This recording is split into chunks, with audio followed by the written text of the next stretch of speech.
الله رب العالمین فرمای لا یکلف الله نفسا الا وسعها. الله رب العالمین یو نفس ته تکلیف نه ورکوي، نه مکلف کوي مګر د هغه د وس او د طاقت مطابق.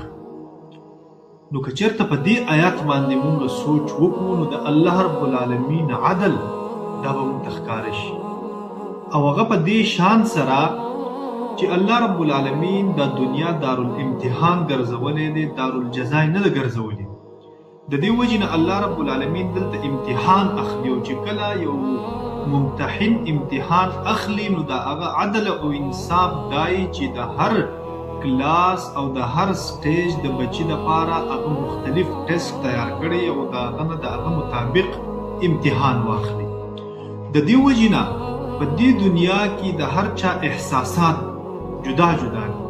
د هغه فطرت جدا دی، د هغه جسمانی طاقتونه جدا دي، د هغه فطري طاقتونه جدا دي، دغه رنګې د هغه علمي طاقتونه او ذهني طاقتونه دا جدا دي. نو هر سړی چې دی دا د دنیا نه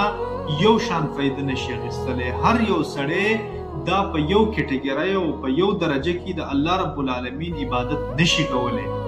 د دې وجې نه چې کله یو انسان د خپل وس مطابق کوشش وکړي، سټرګل وکړي او د هغې نتیجه چې کوم راوځي خوا هغه کمی او که زیاتی، خو دې انسان چې د خپل وس مطابق کم کوشش کړی دی نو په هغې باندې ورته الله رب العالمین پوره اجر او ثواب ورکوي.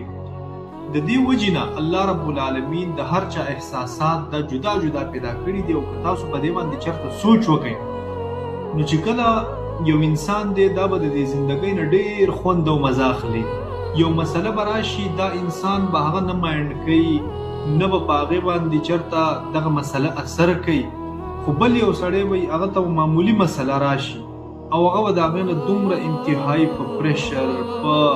خفګان کې، دغه شانتي په بېچینۍ او په بېقرارۍ کې وي، او بل سړی چې نو هغه به ډېر په آرام سره دغه فیس کوي. نو دا اصل کې وجه څه ده؟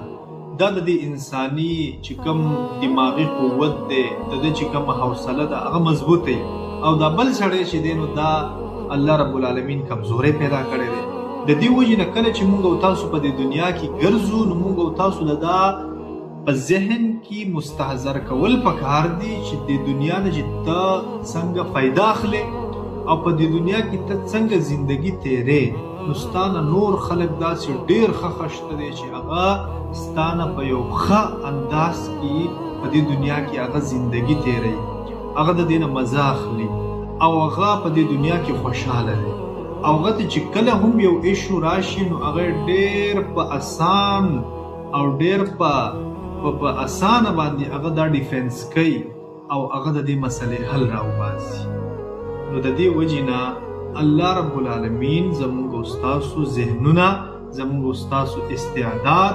دا د هر یو د هر یو نه بدل جوړ کړی دی. د دې وجې نه الله رب العالمین فرمایي ولقد خلقناکم ثم صورناکم، چې الله رب العالمین تاسو پیدا کړي او بیا تاسو ته شکلونه درکړي. نو هر چاته خپل شکل ورکړي، حتی کې چې یو انسان د بل انسان نه دومره جدا دی چې د هغې اواز بدل، دغه رنګې حتی کې چې د دې ګوتې دا چې کوم بندونه نو دا هم د یو بل نه بدل دی. نو دا د الله رب العالمین حکمت ته، د هغه عدل ته په دې کې اشاره ده. هو گیا؟